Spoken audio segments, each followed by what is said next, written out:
How's it going, everyone? This is Jason Navarro. You're listening to Tongues Out Podcast. And let's get right into today's subject. Actually, before I get started, I might seem completely out of it today if you're watching the podcast. If you're listening, that's one of the benefits of listening. You never get to hear the differences in my or not hear, see the differences in my facial expression, but this week is my last week of freedom.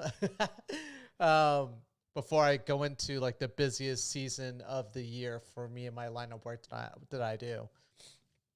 And since my first year going into this, I feel overwhelmed and there's a lot of information. I've been pretty much studying and practicing and preparing myself for the last 4 months and trying to get ready for this, but I still feel like as if it's going to be so hectic on top of being a parent. The benefit of this job is that I get to work as much as I want to.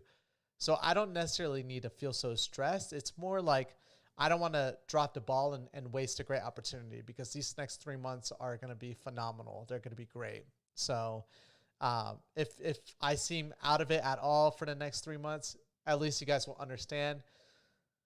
But going into today's podcast, yesterday was Appreciation Day. I guess my wife was telling me there's like 2 days. There's like Father Daughter Day tomorrow, I think, and then um, yesterday was Daughter Appreciation Day.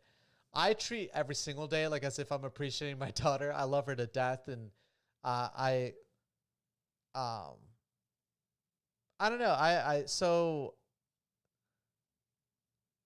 sometimes being a parent is such an interesting role, especially for someone as loving and caring as me, because you're. And luckily, I'm not just a innocent person. I've had a reckless lifestyle before, and I've done really stupid things. And I'm as a parent, it's so conflicting because you try so hard to navigate. And early on, this really doesn't matter so much. But as my baby girl is growing up so fast, I can't believe she's going to be a year old and like 2 more months. It's just so wild to think about. But I always think ahead every single time. And I'm going to get to that point in just a second. But as a parent, I'm always trying to think to myself, if I'm going to be able to properly navigate being a loving father who's going to be there to protect his daughter as best as he can, but at the same time motivate her um, to be an adventurer and try new things and try new challenges. And life is a challenging thing. I've seen it. I've been through a lot of different challenges, things that I hope my daughter never has to go through. And I'll do everything I can to make sure she doesn't go through some of the hardest struggles I ever had in my life. Um, and of course, as she gets older and she eventually will become her parent or like her a parent of her own, she'll take all of the teachings that it took multitudes of generations to teach what I know, and I will pass off that baton to her when she becomes a parent. But going into that, I was watching a Casey Neistat YouTube video today, and if you don't know who Casey Neistat is, actually, if it wasn't for him, I don't think I ever would have gotten off to doing anything creative. And I feel like I owe a lot to him for being that last final push and getting me to get into like YouTube, podcasting, Twitch streaming, everything. Even though all he does is vlog on YouTube, I love just the way he does his things. And of course, a lot of other people do as well because he's one of the largest YouTubers on the platform and one of the oldest as well. And uh, if you don't know who he is, it's really hard to describe what he does. Essentially, he's known for vlogging his lifestyle every single day and showing off like his day-to-day lifestyle. And he started off in New York City and he became a big name in New York City. He recently in the last year moved to LA because he wanted to be closer to the beach, and I couldn't blame him. But he normally takes hiatuses. Sometimes he gets so into vlogging and making creative content that he'll like get so involved that he wants to take a break, and he takes a break and then comes back to the platform. And so recently he's been back after like a 3 or 4 month hiatus, and I started watching some of his vids. They're a lot shorter right now. I don't know if he's just a lot's on his plate at the moment. I feel like a lot is on everyone's plate. But his older video, like YouTube eventually will start, if you let it do its thing, it's just going to start auto playing videos. And it does that for me. And since I don't have ads because I pay for YouTube Red, it just goes to the next video, next video, next video. And I've seen this video before, but he has multiple children. His oldest son is Owen, who he had at a very young age. And I look at Casey Neistat because he reminds me a lot of some other friends. I guess he had a very difficult lifestyle when he was growing up as a kid, and it was very difficult. I didn't have something like that. I guess he was a troublemaker. I became a troublemaker like more in my 20s, but I guess he was a troublemaker early on in life. And he became a father early too at the age of 17. And in this video that I watched, it's one of his older videos. It makes me get emotional every time thinking about it too, because this is so cheesy about me. Because like right now, my daughter is 9.5 months old, not even yet. And I'm already thinking about how difficult it's going to be as a parent to just see my daughter get older, grow up, and start to want to become her own individual. And I think it's going to be beautiful. Don't get me wrong. I think it's going to be great to see what both me and my wife's teachings and exposure of the world is going to do for, or what it's going to do for our daughter, and to see how beautiful a person she's going to grow up to be. Makes me just want to shed a tear already. And just,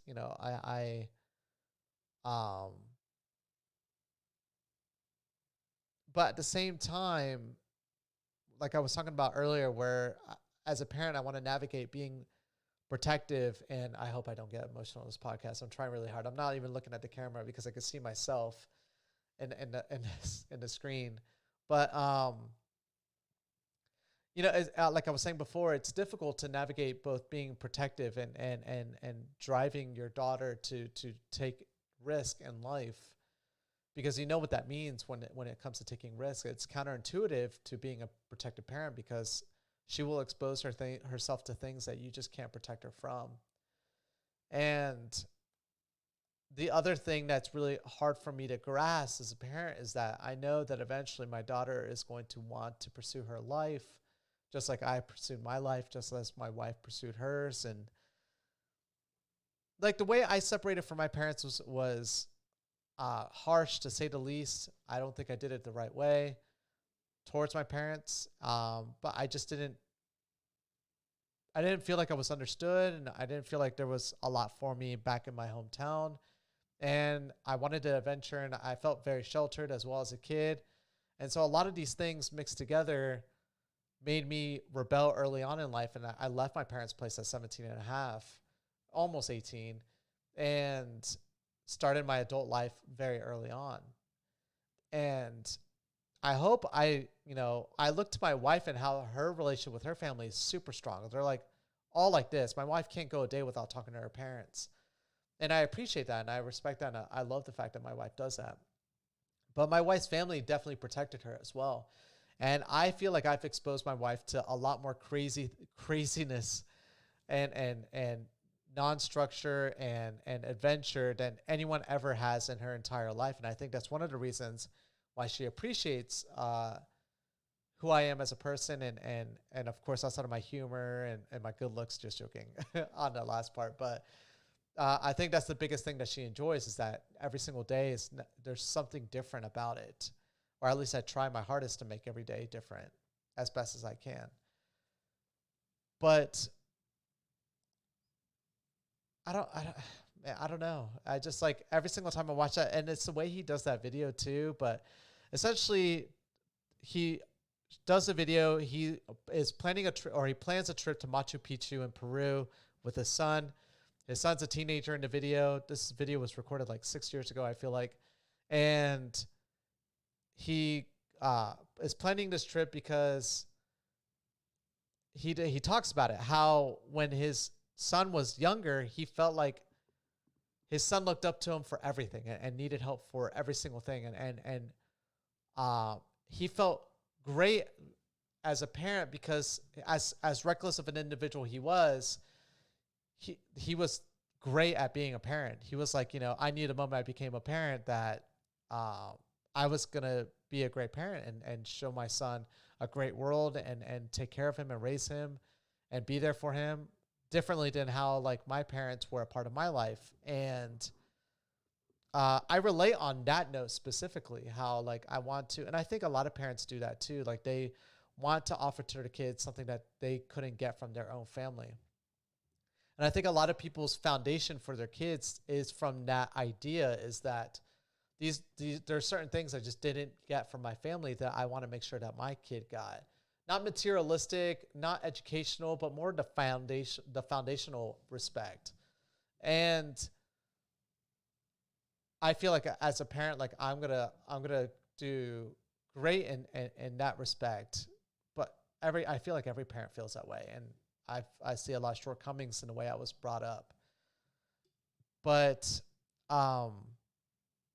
yeah, in the video he's talking about how his kid, and he did like this little cute graph where it's a photo of him on the bottom and a photo of his son, and at the bottom is like all the different years, like from 0 to 1, 2, 3, 4, 5, 6, 7, 8, and then it shows like how his bond and his relationship with his son was very linear, like all throughout his youth. But then he was like, as my son got older, I felt he was like, I lost touch of like what my son wants. And sometimes he feels like there's like this division between this idea of like his son looking up to him and more like his son trying to pursue his life now.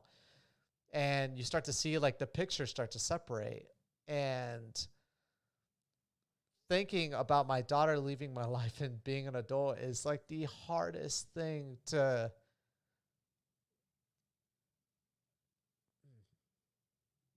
it is the hardest thing to um think about. And I know it's so silly to think about those things because it's like it's so in the future. It's like I'm thinking 18 years away from now, 19, 20, hopefully never, but no, seriously, when she's able to at the age of 18, that's the idea, is that eventually she's going to leave. And it's the hardest idea to think about. So, this is the one part of me that I hate.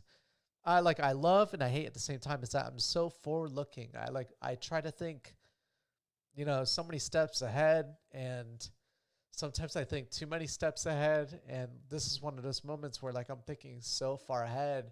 I can't believe I'm getting emotional, but yeah, it's just so hard to grasp that. And I always forget about it. Like every time I'm with her, it's just like in the moment, we're having fun, we're growing, like we're doing things together. But then like time is moving so fast. Like I feel like it was yesterday that she was born. It feels like, I still remember my wife being pregnant, and we're about to break a year, and it's blowing my mind, like 17 more years to go. And she's going to be driving a car, getting a job, telling me her life. And, I'm going to be so proud of her. And I'm going to be her biggest cheerleader and be there for her. But yeah, I don't know. I know it's so silly to listen to that, but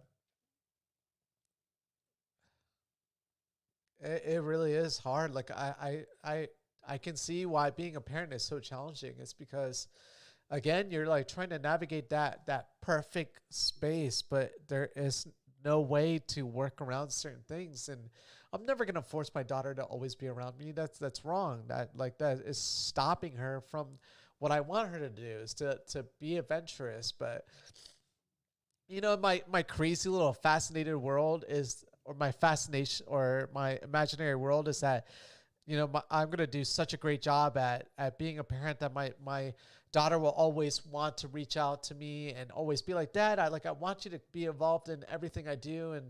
And she'll ask for me and her mom to like travel with her and be close to her, no matter where she goes. And if she's open to that, of course I would want to do that. Of course, like that would make me so happy. But at the same time, I'm going to be so happy for her as well when she's like, Dad, like I'm ready to go out there, and I'm going to be very proud because I know that like the day that she leaves, she's going to be ready. Like I'm going to do everything I can to prepare for life, and, prepare her for, those challenges, and tell her my stories. And hopefully she watches all of these podcasts and listens to me talk about these things. And like, I don't know, but either way, like I know that that's not reality because it's not reality for most parents. For some parents, that is a reality, and I think that's so great. And I really, I love seeing those type of relationship with kids. But I don't want to put that pressure on my daughter. Like I want her to make the decisions that she feels is right for her. But it really is difficult. So, man, I honestly thought I could have gotten through this podcast without getting emotional at all. And if there's a day that people that audio listen to this podcast are going to now tune into my YouTube, it's probably just to see me shed tears. But like, I'm glad that I didn't like get fully wrecked on stream. I think it's because of that idea. But yeah, I don't know. I feel like there's like a therapeutic session, but I feel like I'm speaking for a lot of parents, and for younger people who are listening to this, reach out to your parents a little bit more, and tell them how much you love them, and care for them, because, you don't realize how difficult it is and this is only for kids that had a strong upbringing. Like if your parents were evil to you, or did you wrong, you know, hopefully one day they'll learn from the mistakes that they did. And I always feel so sorry for individuals that had to go through something like that. It's the hardest thing for me to grasp, like where kids have a difficult lifestyle, not because of life and things of that nature, but because of the people that brought them on the planet in the first place. It's so sad that so many kids out there are just being raised by horrible parents. And I wish I could like, I wish economically and like like physically be there for like every single person that's struggling in this world, because it sucks that because those people struggle because their parents life got to them and they feel like they need to show that to their kids. Like those kids will grow up to be bad people as well. If they grew up in a different household, they would probably be better people, and this world would be like full of great people. But we have so many people so focused on the stupidest things, like the capitalism, politics, money is important. And it's like, no, like the most important thing is like those few moments that you have where you get to spend that time with your kid and try to best understand them, and teach them, and expose them to things, and help them be prepared for life, because life is challenging. And like the more people can be prepared for it, the better. And yeah, kids will sometimes not listen, and don't want to do their thing. But if you do your job right as a parent, they'll always listen to you. Maybe sometimes there's just not the right moment that you're having a conversation with them, but there'll always be a right moment, I feel like, with your kids if you do it right. But yeah, I just and I hope to have a lot of kids in life. Um, and I know that'll be a thing eventually, but I feel like that's going to be so difficult as well. Just like having so many kids and knowing that they're all going to leave. And I've seen it. I've seen like other parents, like how they've handled it. I've seen my own mom, how she's handled like having her two sons leave. And, as kids, we just don't even think about those things, because like we're always like wanting to do like life, and go out and adventure, and we feel like we're ready. And I don't know. There's just no right answer to it, because it's like I like, my goal now is to develop a great community. Like I want a great community. I want my daughter to be around other kids that have like strong parents. And then hopefully we have like a small little community where like everyone knows each other, and it'll get my daughter to like want to be around the area because it'll be really cool. And still go out and adventure, but come back. Like that would be my dream. Like if my daughter goes out and adventures in the world, tries new things without me being around, and comes back somewhere close to where we live, or is okay with her parents being close to where she rendezvous with her, and catches up on life, and takes pause from all her adventuring, that will be the biggest blessing for me, honestly. Is like always being able to just be around my daughter as much as I can. But I'm going to stop, dude. I feel like if I keep going on with this subject, it's just going to make me get more and more emotional. But anyways, thank you guys so much for listening to today's podcast. And I can't wait to have tomorrow's live stream. I have some cool things I want to talk about. But until then, I'll catch you guys mañana. Peace.